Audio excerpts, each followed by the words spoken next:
और कैसे हैं बच्चे आप लोग? गुड आफ्टरनून आप सभी लोगों को। ठीक है, तैयारी करिए, खूब बेहतर तैयारी करिए, बेहतरीन तैयारी करिए। देखिए आपका सेकंड सैंपल पेपर लेके आया हूँ, जो कि क्वेश्चन आपका इसमें से 1 से लेके 15 क्वेश्चन में क्वेश्चन रहेगा। इसको सॉल्व कराया जाएगा, 2 पार्ट में सैंपल में बनाया जाएगा, क्योंकि वीडियो बड़ी हो जाती है तो देखने में भी प्रॉब्लम होती है, सब कुछ प्रॉब्लम होती है। ठीक है, थोड़ा आप लोग लाइक सब्सक्राइब बढ़ाइए अल्फा टेक एजुकेशन पॉइंट में। चलिए पहले क्वेश्चन को हम शुरू करते हैं। प्योर सिलिकॉन एट 300 के has equal electron and hole NH concentration of 1.5, मतलब जो इसका कंसंट्रेशन डोपिंग वाला है Ni इक्वल इसमें दिया है Ni। ठीक है, किसका? इंडियम का। नंबर ऑफ जो इलेक्ट्रॉन इंडियम कितने इंक्रीज कर रहे हैं? 1.5 इंटू 10 टू द पावर 16 पर मीटर क्यूब। और NH के बेटा कितने हैं? NH के हैं 4.5 into 10 to the power 22 per metre cube है। तो फार्मूला आपका होता है, ध्यान दीजिएगा, Ni इक्वल, मतलब किसी भी सबस्टेंस का रूट में Ne इंटू NaH। यानी इंटू क्या होता है? NaH। तो स्क्वायरिंग बोथ साइड, Ni का स्क्वायर इक्वल हो जाएगा Ne इंटू NaH। तो बेटा Ne इक्वल कितना हो जाएगा? Ni का होल स्क्वायर अपॉन NaH। इस फार्मूले से आप इसको सॉल्व कर सकते हो। तो Ne बेटा कितना हो जाएगा? Ne इक्वल हो जाएगा 1.5 इंटू 10 टू द पावर 16 का hole square upon 4.5 into 10 to the power 22 per metre कर दीजिए, वहां भी पर मीटर क्यूब कर दीजिए, वो तो कैंसल आउट हो जाएंगे। ठीक है, ये चीजें हो जाएंगी। इसके हिसाब से आप सॉल्व कर लेंगे तो आपका जो है इसमें बता देगा भैया ऑप्शन नंबर कौन सा आपका सही है। तो हमें लगता है ऑप्शन नंबर डी आएगा आपका। ठीक है, सॉल्व जरूर कर लीजिएगा। चलिए क्वेश्चन नंबर आपका फर्स्ट ये था। क्या करेंगे? फार्मूला लिखेंगे Ni इक्वल अंडर रूट में Ne into NH, squaring both side करेंगे तो Ne बराबर Ni का होल स्क्वायर अपॉन कितना हो जाएगा? NH हो जाएगा। तो Ne इक्वल इतना सॉल्व कर लेंगे तो पहला क्वेश्चन आपका यहाँ पे क्या हो जाएगा? सॉल्व हो जाएगा। ठीक है, चलिए आइए क्वेश्चन नंबर सेकंड देखिए। Question the dimension of the electrical resistance, बड़ा आसान है। इलेक्ट्रिकल रेजिस्टेंस का क्या पूछा है? डायमेंशन पूछा है। क्या इसका डायमेंशन होगा? इससे निकाल दिया जाए, P equal I square R। तो R equal P upon I square. तो R इक्वल कितना हो जाएगा? Power equal W by T, और इंटू क्या हो जाएगा? I into I square upon में हो जाएगा I स्क्वायर। ध्यान दीजिएगा, अपॉन I स्क्वायर। ठीक है, इससे निकल देखिए वर्क आप निकाल, सुन लीजिएगा ध्यान से। वर्क का डायमेंशन, टाइम का डायमेंशन, करंट का डायमेंशन, जब तीनों डायमेंशन आप निकाल लेंगे तब इसमें जो आप आ जाएंगे भैया हमारा कौन सा सही रहेगा। तो कौन सा सही है बताइए जल्दी, कमेंट करके आप लोग जरूर बताइएगा कौन सा सही है। और हमारे जो क्लास के बच्चे बैठे हुए हैं ये लोग बताएं कौन सा सही है, जल्दी बताइए। दूसरा वाला सही है। कैसे मान ले भैया? दूसरा मान ले, m की पावर 2 t की पावर -3 a की पावर -2। चलिए आंसर नंबर भी क्या है आपका? सही। हमारे कोचिंग के बच्चे बताते हैं बच्चा, ठीक है, बहुत अच्छी बात है। चलिए क्वेश्चन नंबर कौन देखते हैं? तीसरा क्वेश्चन देखिएगा ध्यान से। How will the image form by a convex lens, खूब अच्छे से ध्यान दीजिएगा।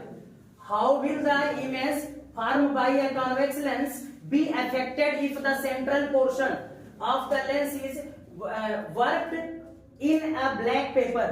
बहुत तगड़ा क्वेश्चन है ये क्वेश्चन, बहुत टफ है, इसको ध्यान देना खूब अच्छे से। ध्यान, जो बच्चे बैठे हैं वो भी ध्यान दें, पीछे जो बैठे हैं कोचिंग में पीछे जो बैठे हैं वो ध्यान दें। क्या है?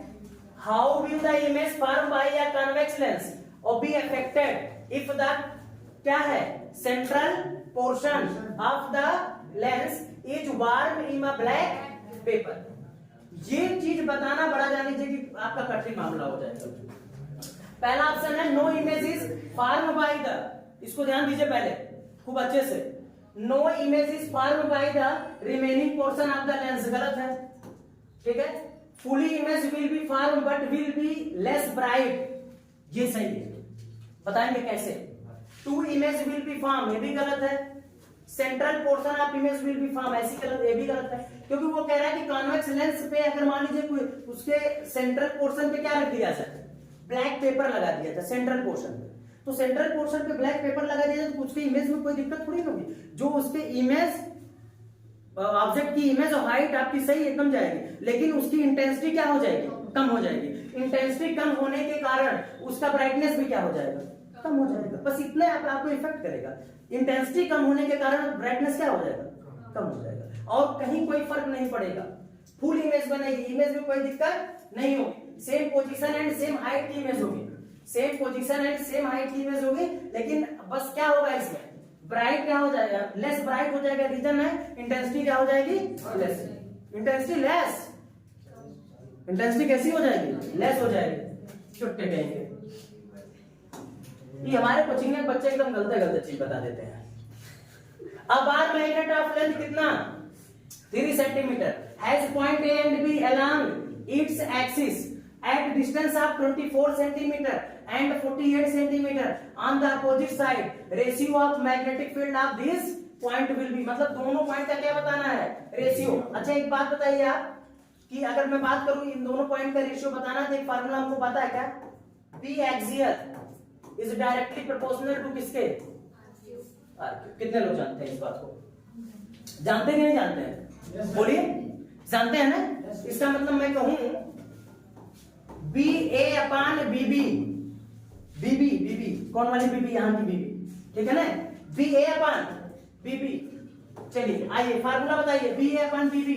अगर मैं सुन लीजिए, ध्यान सुनो खूब अच्छे सुनो, अगर मैं यहां लगाता हूं कोई भी चीज लगाता हूं कट जाएगा, 1 upon R A cube 1 upon R B cube. बेटा एक बात ध्यान देना, जब इसको मैं ऊपर करूंगा तो ऊपर कौन आएगा, आर बी अपान आर ए का होल क्यूब। चलिए डिस्टेंस बताइएगा आरबी की, आरबी की डिस्टेंस कितनी है, जल्दी बोलिए कितनी है, 48। कितनी है देखो ध्यान से, 48 अपान 24 का होल क्यूब, 24 दूना 48 और 2 का क्यूब करेंगे तो 8। ऑप्शन नंबर डी सही। देखो यार क्या था, कुछ नहीं था, सबसे आसान तरीका था, एकदम बेहतर तरीका था, हो गया काम। लेकिन हाँ जानकारी होनी चाहिए, लेकिन देखिए कितना सिस्टमैटिक एकदम अलग कर दिया क्वेश्चन। ये नॉर्मल सीधे क्वेश्चन नहीं देने वाला, सीबीएसई सीधा क्वेश्चन देगा ही नहीं, ये कंफर्म जानिए। कहीं कहीं आपको क्या करेगा, वो घुमाएगा, वो आप घूमेंगे क्योंकि आप घूमने लायक हैं, चाहे दिल्ली से बंबई, बंबई से दिल्ली, कहीं घूमिए। क्वेश्चन नंबर 5, चलिए क्वेश्चन नंबर 5 क्या कह रहा है, in which of the state shown in the figure is potential energy of an electric dipole maximum. ये 4 डाइपोल दिए गए हैं, इन चारों डाइपोल में बताइए किसकी पोटेंशियल एनर्जी क्या होगी, मैक्सिमम होगी। इन 4 डाइपोल में से बताइए किनकी पोटेंशियल एनर्जी मैक्सिमम होगी, 4 डाइपोल में से किनकी पोटेंशियल एनर्जी मैक्सिमम होगी। What is potential energy, U equal minus P cos theta. कहो हाँ सर जी, कहो भैया कंफर्म है, U इक्वल क्या हो जाएगा, माइनस पी साइन थीटा, ठीक है।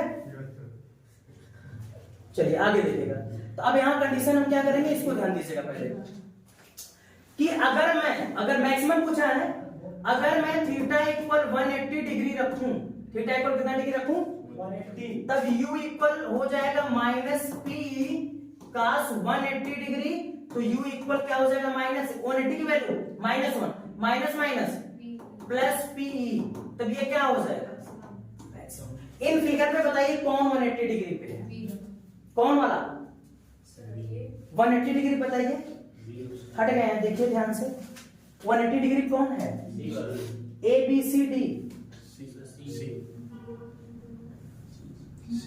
100 से याद रखिए, इलेक्ट्रिक और डाइपोल का जो डायरेक्शन होगा वो किस डायरेक्शन में होना चाहिए, अपोजिट होगा, एक एंटी पैरेलल होने चाहिए। कौन से पैरेलल होने चाहिए, एंटी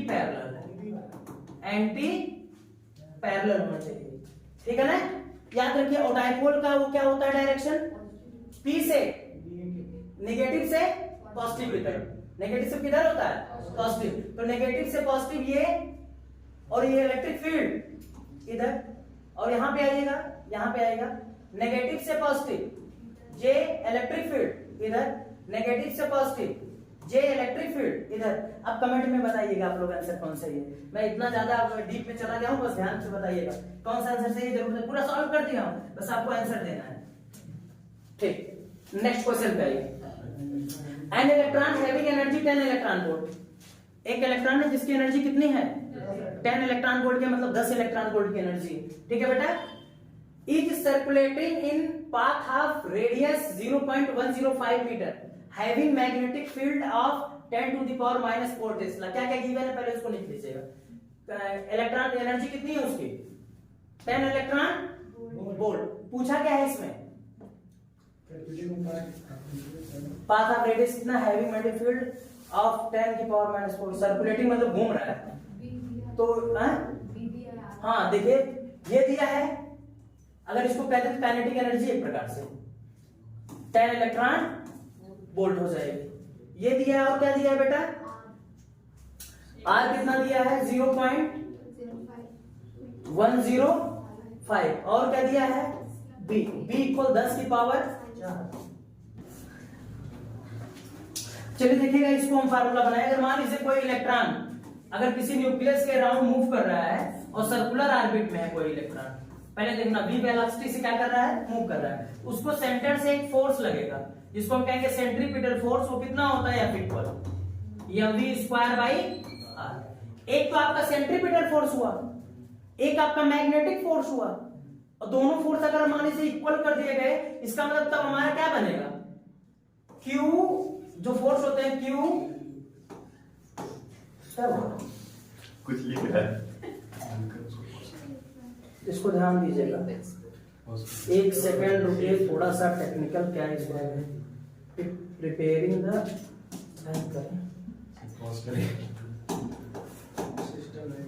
एक सेकंड रुकिएगा, कुछ उसमें प्रॉब्लम आ गई। चलो बेटा थोड़ा टेक्निकल इशू आ गया था, सही हो गया है। तो एक फोर्स हमारा लगेगा इसका सेंट्रीपिटल फोर्स F इक्वल है v² क्या लगेगा r। एक आपका लगेगा मैग्नेटिक फोर्स, वो जो होगा Fb इक्वल QVB लगेगा। तो हमें लगता है ये दोनों फोर्स आपस में इक्वल होंगे, कौन होगा QVB इक्वल हो जाएगा बेटा mv²/r। अगर मैं हाफ से मल्टीप्लाई 1/2 से मल्टीप्लाई कर दूं, 1/2 से डिवाइड कर दूं, तो ये कितना बन जाएगा, k बन जाएगा। k kinetic energy, QVB equal कितना हो जाएगा, k और 2 ऊपर चला जाएगा, 2k बाई कितना हो जाएगा यहां से r हो जाएगा। अब 2k बाई r तो मुझे v चाहिए, तो v चाहिए तो यहां से देखिए RQB, ये फार्मूला यूज करिए, आपका क्वेश्चन लग जाएगा। अब इस फार्मूले में कैसे यूज करेंगे आइए दिखाएं आपको। आइए देखिए ध्यान से खूब अच्छे से यूज कैसे किया जाएगा ये फार्मूला। ये यूज करेंगे आप v इक्वल टू k मतलब इलेक्ट्रॉन वोल्ट, तो 10 गुणे 1.6 गुणे 10 की पावर -19 अपान, ऐसे देखिए क्वेश्चन भी बन सकता है पेपर में, आपके जो एमसीक्यू है एमसीक्यू से हट के भी क्वेश्चन बन सकता है। आर रेडियस कितना है 0.105 इंटू क्यू, चार्ज आपका कितना हो जाएगा, इलेक्ट्रॉन का चार्ज कितना होता है 1.6 इंटू 10 टू द पावर -19 होता। चार्ज तो दिया गया नहीं है, नहीं दिया गया ना, ठीक है। अब बी आपका कितना हो गया 10 टू द पावर -4। इसको सॉल्व करेंगे, जो आएगा उसको आगे करिएगा, ठीक है। सॉल्व करेंगे भी आ जाएगा आपका, यहाँ पे नोट कर लीजिएगा, फार्मूला यही यूज करिएगा, ठीक है। थोड़ा टेक्निकल इशू के कारण थोड़ा वो पेज गड़बड़ा गया। चलिए, two coil are placed close to each other, the mutual inductance of the pair of coils depends upon. कह रहा दो कॉइल अगर एक दूसरे क्या करेंगे, क्लोज रखे जाएंगे, तो जो इसका म्यूचुअल इंडक्टेंस होगा वो किस पे डिपेंड करता है। पहले तो हम आपको बात बताएं, जब दो कॉइल एक साथ रखे जाते हैं, पहला कह रहा है कि the current in the to coil, ऐसी कोई बात नहीं है। पहले आप दोनों में थोड़ी करंट आप देंगे, किसी एक में देंगे। कह रहा है the rates at which current are changing in the two coils, नहीं, ऐसी बात भी नहीं है, एक में चेंज करना पड़ता है, किसी दोनों में नहीं चेंज करना। Relative position and orientation of the two coils of the material of the wire of the coils, गलत गलत गलत सही, क्योंकि जब दो कॉइल रखे जाते हैं वो पोजीशन और ओरिएंटेशन पे डिपेंड करते हैं, रिलेटिव पोजीशन एंड ओरिएंटेशन पे डिपेंड करते हैं। वो आप दोनों में करंट नहीं दे सकते हैं, दोनों में करंट चेंज नहीं कर सकते हैं, किसी एक में आप करंट चेंज करेंगे तब चीजें आपको क्या करेंगी, मिलेंगी। बात समझ में है कि नहीं समझ में? तो ऑप्शन नंबर कौन सही हो जाएगा, सी सही हो जाएगा। वो किस पे चेंज होगा, relative position and orientation of the two coil. चलिए नेक्स्ट क्वेश्चन की बात करते हैं। A closely bounded solenoid of 800 tons and area of cross section 2.5 into 10 power minus 4 meter square carries a current of कितना, what is its associated magnetic moment, बड़ा small, बताइए कितना देगा, m इक्वल या ना, ये बस सीधी सी बात है, m equal what is n 800 बेटा, what is I 3 एम्पियर, 13 है, इनटू एरिया कितनी है 2.5 into 10 to the power minus 4, multiply करेगा आंसर आ जाएगा, मल्टीप्लाई करेंगे क्या आ जाएगा, आंसर आ जाएगा। चलिए नेक्स्ट ध्यान दीजिएगा, in Young's double slit experiment the intensity of light at a point on the screen where the path difference is lambda is k, or the intensity at a point where the path difference is lambda by 4 will be, थोड़ा इसको video को pause करिए और उसको जल्दी से लगाइए, देखिए कितना आता है। आपको हम 20 या 30 सेकंड का समय देता हूं, इन चारों ऑप्शन में से बताइए कितना आता है। देखिए ऑफलाइन जो हमारे कोचिंग बच्चे बैठे हैं वो सब भी काम करना शुरू करें, इस पे जल्दी बताइए कितना आएगा, वैसे नहीं अनुमान मत लगाइएगा बेटा, लगा के बताइए कितना आएगा इसका, इसको लगा के दिखाइए।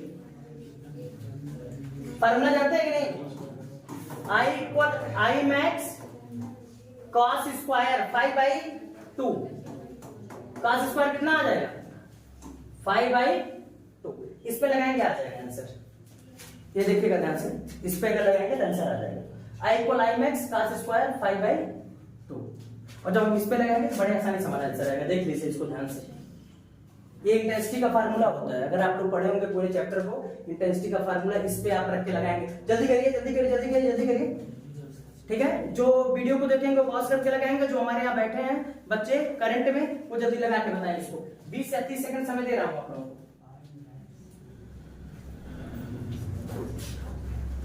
हाई कितना हो जाएगा ये बताइए, वो कितना हो जाएगा,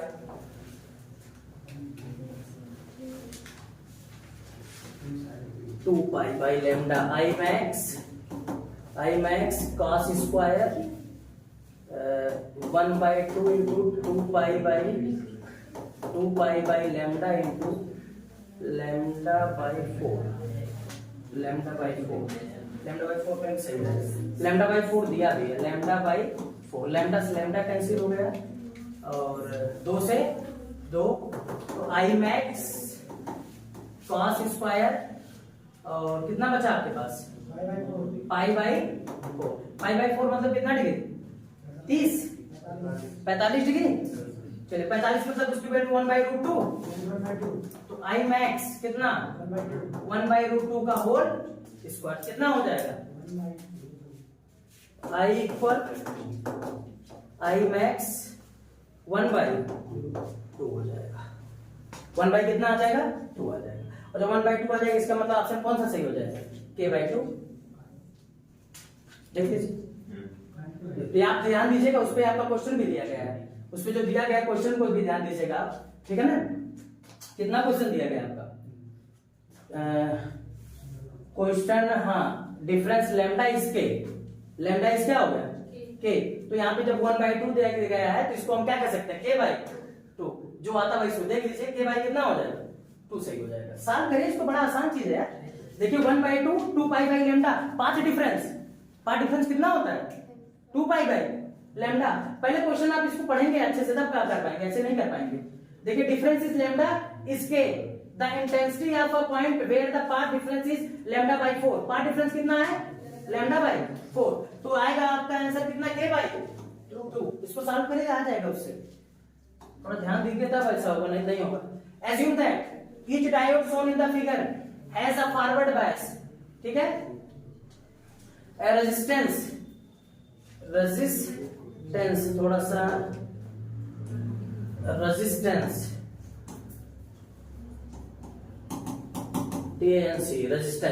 of 50 ohm and an infinite reverse bias resistance, the current through the 150 ohm resistance is, इसको लगाइए सभी लोग, इसको लगाइए, कॉपी कलम में निकालिए, कोचिंग के बच्चे भी कॉपी कलम और जो वीडियो देखेंगे वो भी कॉपी कलम लेकर ही बैठेंगे, क्योंकि बेटा जब तक आप उसको नहीं करोगे तब तक आप लगा नहीं पाओगे, तो आपके लिए परेशानियां बढ़ जाएंगी। रिवर्स बायस और फॉरवर्ड बायस की बात कर रहा हूं। फॉरवर्ड बायस क्या होता है,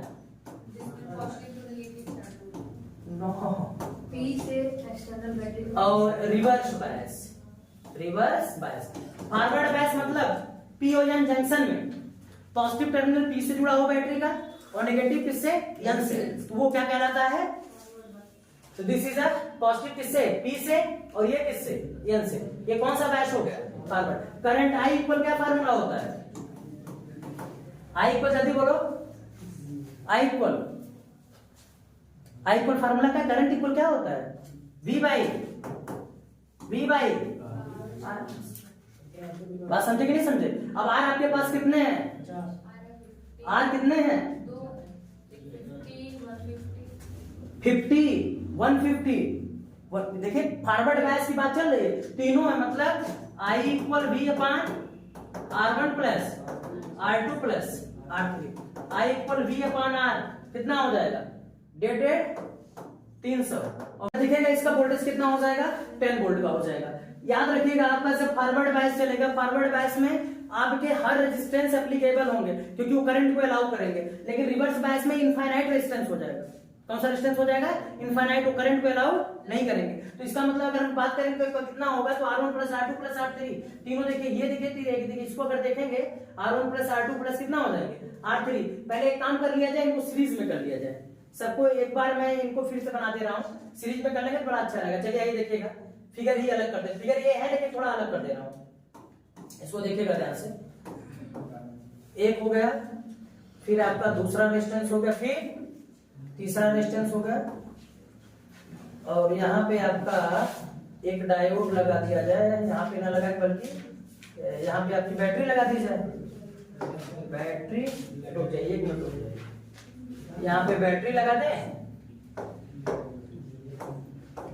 बैटरी लगा दें कितने वोल्ट की, 10 वोल्ट की बैटरी लगा दें, पॉजिटिव टर्मिनल नेगेटिव, ये कितना है 50 ओम, ये कितना है 50 ओम, पी एंड एन, ठीक है।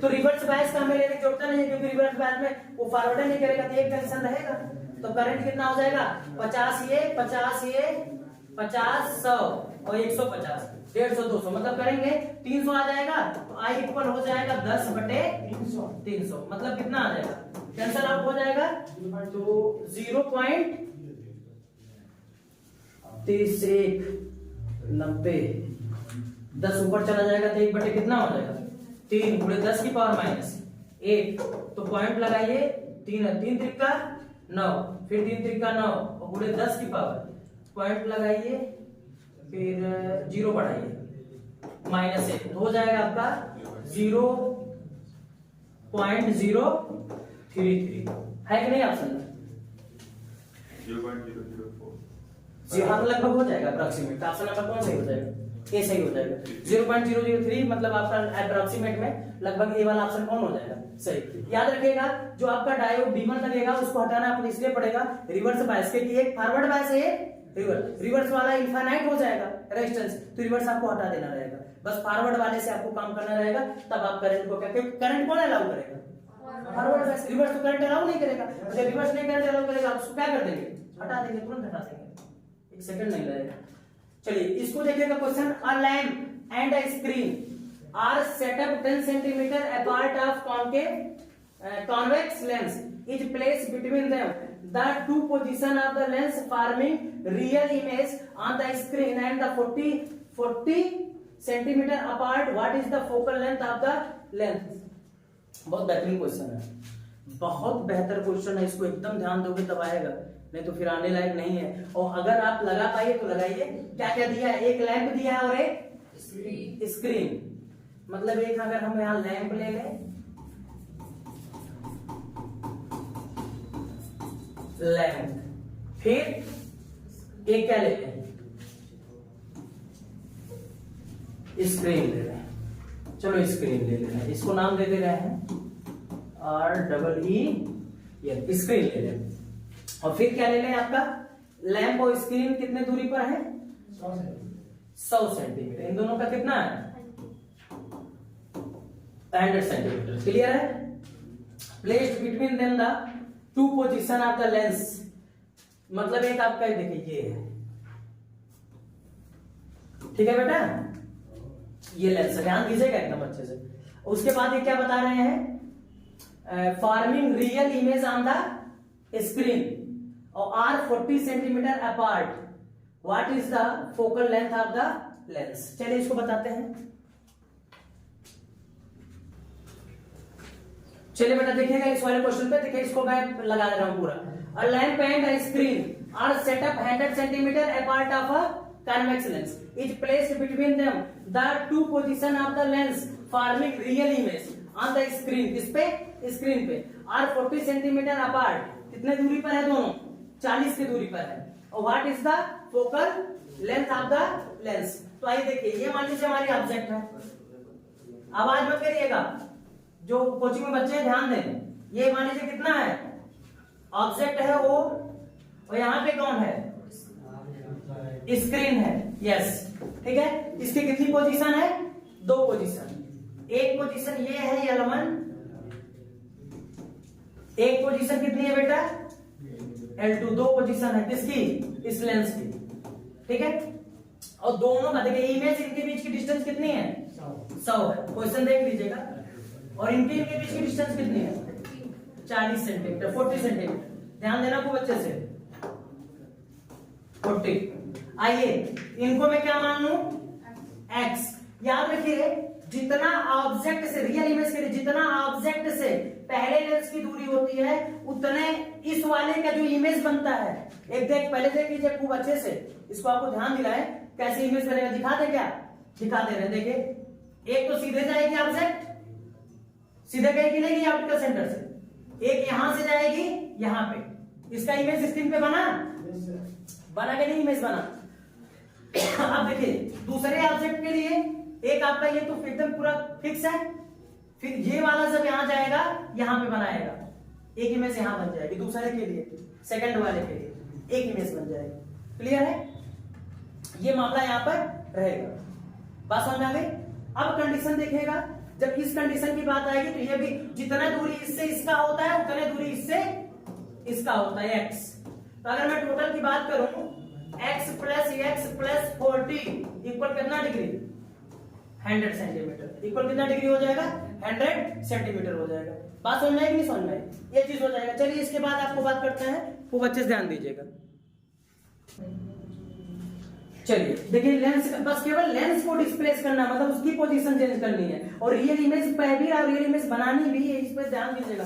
थोड़ा सा यहाँ इधर उधर हो सकता है स्क्रीन पे। ये डिस्टेंस x हुई, ये 40 हुई, x हुई। अगर टोटल की बात करेंगे 100, तो 2x इक्वल कितना हो जाएगा?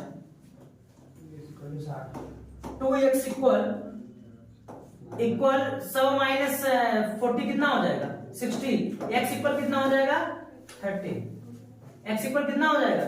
30। आइए ध्यान दीजिए, x क्या है? u है। x क्या है? u है। u इस साइड माइनस होगा, इसका मतलब u इक्वल कितना आ गया? -30। और जब u -30, तो भैया उनको घटा दीजिए, क्या नाम है? 100 में से 30 घटा दीजिए, कितना बच जाएगा? 70। तो v इक्वल कितना आ जाएगा? 70। तो 1/f equal 1/v minus 1/u। तो 1/f इक्वल 1/v, v 70, और इसको रखेंगे माइनस में प्लस 1/30। तो बेटा 70 30 का एलसीएम 210, और यहां करेंगे तो 3 और प्लस कितना आ जाएगा? 7।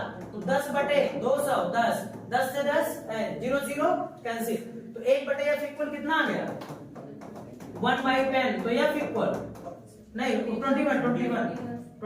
तो f इक्वल 21 आ जाएगा। तो ऑप्शन नंबर कौन सही हो जाएगा? बी सही हो जाएगा। चलिए आगे बात करते हैं, क्वेश्चन नंबर 12 की बात करते हैं। ध्यान दीजिएगा, एसर्शन और रीजन आ गया। क्वेश्चन नंबर 10 में कौन आ गया? क्या नाम है? 12 में एसर्शन है, असर्शन है, रीजन। असर्शन पढ़िए, असर्शन। चलिए, the process of photoelectric emission is different to that of thermoionic emission। सही है सर, सही है ना? 100% करेक्ट। थर्मोआयनिक इमिशन क्या होता है? जब किसी बॉडी को हीट करके उसमें से इलेक्ट्रॉन निकालते हैं, तो उसको थर्मोआयनिक बोलते हैं। थर्मोआयनिक बोलते हैं। कि लाइट के हिसाब से अगर हम करेंगे। भाई हमारे कोचिंग के बच्चे हैं, कुछ बता रहे हैं, लेकिन चलिए हम बताते हैं। थर्मोआयनिक मतलब हीट करके इलेक्ट्रॉन निकालना, फोटो इलेक्ट्रिक मतलब किसी फोटान को मेटल पे गिरा के इलेक्ट्रॉन निकालना। किसी फोटान पे किसी फोटान को मेटल पे गिराएंगे तो उस मेटल से इलेक्ट्रॉन इंजेक्ट होगा, तो वो फोटो इलेक्ट्रिक इफेक्ट है। और किसी को गर्म करके निकालेंगे तो थर्मोआयनिक इमिशन है। तो कह रहा था process of photo electric emission is different to that. एकदम सही है, very good very good very good. The process of thermionic emission is temperature depend but photoelectric emission is independent temperature. अरे भैया एकदम सही है, ऑप्शन नंबर 1 क्योंकि condition देखिएगा कि जो थर्मोआयनिक इमिशन है उसमें किसी मेटल को गर्म करके इलेक्ट्रॉन को इजेक्ट कराया जाता है, क्लियर है। और जो आपका फोटो इलेक्ट्रिक इमिशन है उसमें जब फोटॉन आते हैं मेटल पे गिरते हैं, जितने फोटॉन गिरेंगे उतने उसमें से इलेक्ट्रॉन इजेक्ट हो, एक फोटॉन एक इलेक्ट्रॉन, दो फोटॉन दो इलेक्ट्रॉन, ऐसे होता है। फिर याद रखिएगा, सुन लीजिएगा कि ये तो एकदम सही बात कहा है, दूसरी बात सही है, लेकिन ई वाली बतिया उसको एक्सप्लेन कर रही है, मतलब रीजन उसको क्या कर रहा है, एक्सप्लेन कर रहा है। इसका मतलब पहला ऑप्शन क्या हो जाएगा, सही। Both A and R true and R is the correct explanation of A. Very good बेटा, ध्यान देना, थर्मोआयनिक इमिशन अलग है। जब किसको मेटल को क्या दिया जाता है, टेम्परेचर या हीट दिया जाता है, उसके बाद वो इलेक्ट्रॉन को क्या करता है, इजेक्ट करता है। फोटो इलेक्ट्रिक में क्या है, फोटॉन को क्या गिराया जाता है, मेटल पे गिराया जाता है। जब फोटॉन मेटल पे गिरता है उसके बाद जब इलेक्ट्रॉन इजेक्ट होते हैं, बाहर निकलते हैं, वो आपका फोटो इलेक्ट्रिक इफेक्ट है। चलिए नेक्स्ट बात बताते हैं क्वेश्चन नंबर 13 पे। क्वेश्चन नंबर 13 पे ये सभी लोग ध्यान से इसको देखिएगा। चलिए क्वेश्चन था, when a capacitor is filled completely with a metallic slab, its capacity become very large। एकदम नहीं, एकदम नहीं, ऐसा नहीं है, क्योंकि जब आप मेटल रखेंगे तो उसके कैपेसिटी में कोई फर्क नहीं पड़ेगा। डाइलेक्ट्रिक रखेंगे उसकी कैपेसिटेंस या कैपेसिटी क्या हो जाएगी, बढ़ जाएगी। मेटल रखेंगे तो और चिपकना चाहेगा और अपने एनर्जी का लॉस करेगा, तो कैपेसिटी कहां बढ़ेगी, एनर्जी जितने लॉस होगी उतने कैपेसिटी नहीं बढ़ेगी। और जैसे डाइलेक्ट्रिक रखेंगे तो कैपेसिटी क्या हो जाएगी, बढ़ जाएगी। इसका मतलब पहला आपका क्या है मामला, गलत। तो dielectric constant for metal is 0, नहीं, ऐसा कैसे हो सकता है, ये भी गलत है। मतलब A is false and R is also false. Option number D क्या हो गया, करेक्ट हो गया। Option number D correct. याद रखिएगा, कैपेसिटेंस या कैपेसिटी तब बढ़ाई जा सकती है जब किसी डाइलेक्ट्रिक पैरेलल प्लेट के किसी कैपेसिटर प्लेट के बीच में डाइलेक्ट्रिक रखेंगे तो कैपेसिटी बढ़ जाएगी। बात समझे कि नहीं समझे, मेटल रखेंगे तो कैपेसिटी क्या हो जाएगी, घट जाएगी, एकदम घट जाएगी, बहुत ज्यादा घट जाएगी। Hence, double slit experiment can be performed using a source of white light। एकदम नहीं, गलत, गलत करो तुरंत, ये सब देख के मार के एकदम मुंह तोड़ दो इसका, देखो पूरा गलत। ठीक है, दूसरा कह रहा है the wave length of red light is less than the wave length of other color। ससुरा ये भी गलत है, सबसे ज्यादा किसका होता है, रेड का होता है वेवलेंथ, और उसी का वेवलेंथ लेस बता रहे हैं भैया कि कैसा कैसा क्वेश्चन लाके दे दिए। इसका मतलब एक pass and R is also pass. Option number D क्या है, सही है। असर्शन और रीजन देख के काम कर लेंगे आप, बस केवल दिमाग लगा लेंगे, आपका काम हो जाएगा भैया। जो यंग डबल स्लिट एक्सपेरिमेंट में लाइट यूज होती वो मोनोक्रोमेटिक लाइट थी, वो कभी व्हाइट लाइट नहीं थी। व्हाइट लाइट कहाँ यूज किया जाता है, जब स्प्लिट किया जाता है 7 कलर में अर्थात प्रिज्म में। ठीक है बेटा, चलिए। The wavelength of red light is less, कहीं और नहीं हो सकती है। सबसे ज्यादा वेवलेंथ किसकी होती है, रेड लाइट की होती है, फ्रीक्वेंसी कम होती है। सबसे कम आपका वेवलेंथ जो होती है वो क्या होती है, वायलेट। अगर बेटा यही वायलेट कर देता, इसी जगह जब क्या कर देता हो वायलेट, तब आप कहते ऑप्शन भी चेंज करना, ये सही हो जाता, रीजन क्या हो जाता, सही हो जाता। ऑप्शन यहाँ चेंज हो जाता, तो मतलब एसोसिएशन गलत है, रीजन क्या हो जाता। चलिए नेक्स्ट क्वेश्चन पे आइए, अब वही बात करेंगे। If the frequency of the applied AC is doubled, then the power factor of a series RL circuit decrease। बड़ा दिक्कत। ये देखिए पहले ऑप्शन में वही करिए आप, A and R both true, both are true। ठीक है, और R is correct explanation होगा, R is correct explanation होगा। ठीक है, B वाले में क्या होगा, A and R both true। ठीक है, but reason is not correct explanation of assertion। तीसरा ऑप्शन होगा आपका A is true but R is false। तीसरा होगा A is false but R is true. देखिए ऑप्शन आपके होंगे, चलो देखिए। If the frequency of the applied AC is double, then the power factor of a series RL circuit decrease. सही है। अगर ओमेगा को हम बढ़ाते हैं तो जो पावर फैक्टर होते हैं cos फाई वो डिक्रीज करती है, डिक्रीज, ठीक है ना। ओमेगा बढ़ेगा तो cos फाई क्या करेगा, डिक्रीज। तो बेटा जब हम डबल करें ट्रिपल करें, लेकिन वो करना क्या है, हमेशा डिक्रीज करना है। डबल ट्रिपल या कुछ भी हम करें जब उसको डिक्रीज ही करना है, तो इसका मतलब ये मामला क्या है, सही है। ए इज ट्रू। फिर कह रहा है power factor of series RL circuit given by इतना, तो ऐसे कैसे, cos फाई इक्वल होता है r बाई जेड, और व्हाट इज जेड, जेड इतना होगा, तो क्या है आर इज फॉल्स। तो ऑप्शन नंबर सी क्या हो गया, सही। चलिए आप लोग का क्वेश्चन जो है बेटा 2 पार्ट में बनाया जाएगा, ठीक है, और 2 पार्ट में बनाया जाएगा। एक कितना पार्ट होगा, एक कल पार्ट आपका जाएगा आपके पास। सभी लोग खूब बढ़िया से देखिएगा और खूब बढ़िया से पढ़िएगा, कोई दिक्कत होगी बताइएगा, ठीक है बेटा। चलिए इसी के साथ इसको हम क्या करते हैं, बंद करते हैं। नमस्कार सभी लोगों को।